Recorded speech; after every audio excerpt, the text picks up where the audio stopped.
George Muller తండ్రికి ఒక చిన్న బిజినెస్ ఉంటే ఆ బిజినెస్లో చొరబడి ఎవరు లేని సమయంలో డబ్బులు కొట్టేసిన ఆ డబ్బుల్ని బయటికి తీసుకెళ్లి స్నేహితులతో విచ్చలవిడిగా ఖర్చు పెట్టి ఇష్టానుసారంగా జీవించేవాడు. ఎవరి కాలంలోనే ఫెయిల్యూర్ అన్న ముద్ర వేయించుకొని ఎక్కడా గౌరవం లేకుండా, ఎవరి దగ్గర గౌరవం లేకుండా తిరుగుతుండేవాడు. ఒకరోజు జార్జ్ ముల్లర్ స్నేహితుడు చిన్న ప్రార్థన కూడిక ఎక్కడో జరుగుతూ ఉంటే జార్జ్ ముల్లర్ని అక్కడికి తీసుకెళ్ళాడట.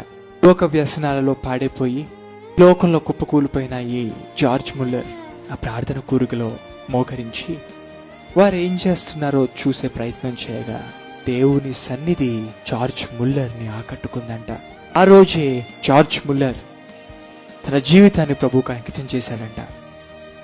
దొంగగా, మోసగాడిగా, ఓటమిలో మునిగి తేలుతున్న ఒక వ్యక్తిగా, చెడు వ్యసనాలతో నిండిపోయిన ఒక కుర్రవాడిగా జీవించిన జార్జ్ ముల్లర్ 3,000 మంది అనాథ పిల్లలను పోషించేవాడయ్యాడండి.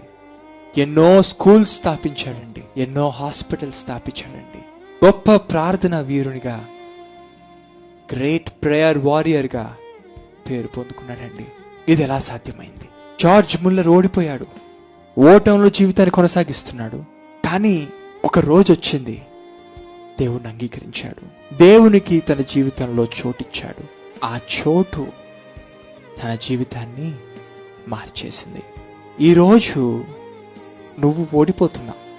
ఎంత కష్టపడినా, ఎంత ప్రయాసపడినా, ఎన్ని విధానాలు ప్రయత్నించినా ఓటమే మిగిలిపోతుంది. సక్సెస్ కావాలా? విజయం కావాలా? ప్రభువును నీ జీవితంలో అడుగు పెట్టనివ్వు. ప్రభువు నీ జీవితంలో లేకనే ఇన్నిసార్లు ఓడిపోయావు.